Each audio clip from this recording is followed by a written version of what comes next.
Hello everyone. ఇక మా నాన్నమ్మ అయితే ఊరు నుంచి వచ్చింది. ఇక నాకెందుకో సద్ద ముద్దలు తినాలనిపిస్తుంది అంటే అవైతే చేస్తుంది. ఇక వాటిని కట్టెల పొయ్యి పైన చేస్తేనే టేస్ట్ బాగుంటుందని చెప్పేసి మా నాన్నమ్మ అయితే కట్టెల పొయ్యి ప్రిపేర్ చేస్తుంది ఇక్కడ. ఇక సద్ద పిండిలో అయితే వేడి నీళ్ళు పోసుకొని కొంచెం కొంచెంగా ఇలా కలుపుతూ చేసుకోవాలన్నమాట. ఇక ఈ రొట్టెలు అనేవి కొంచెం మందంగానే చేసుకోవాలి.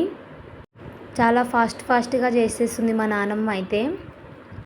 కాలుతుంది మా జాగ్రత్త అంటే నాకు అలవాటేలే అంటుంది. చేయితోనే అటు ఇటు తిప్పేస్తుంది.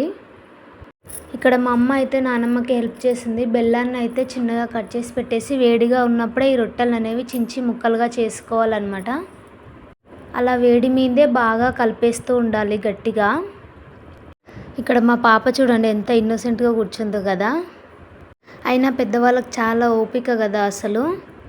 ఇక వీటిని అయితే బాగా ఇలా కలిపేసుకోవాలి. ఇక ఇందులో నెయ్యిని అయితే యాడ్ చేసుకోవాలి. ఇది మా నాన్నమ్మ ఇంట్లోనే ప్రిపేర్ చేసిన నెయ్యి అనమాట. ఇక నెయ్యి కూడా యాడ్ చేసుకున్న తర్వాత ఇలా ముద్దలాగా చుట్టేసుకోవాలి. అంతే, ఇక రెడీ అయిపోతున్నట్టే. ఎంత టేస్టీగా ఉంటుందంటే అసలు. ఇక వీటిని ఏ ఏజ్ గ్రూప్ వాళ్ళైనా తినొచ్చు. ఇక్కడ చెప్తుంది మా నాన్నమ్మ అదే. ఏ టైంలో అయినా తినొచ్చు. వీడియో నచ్చితే లైక్ చేయండి.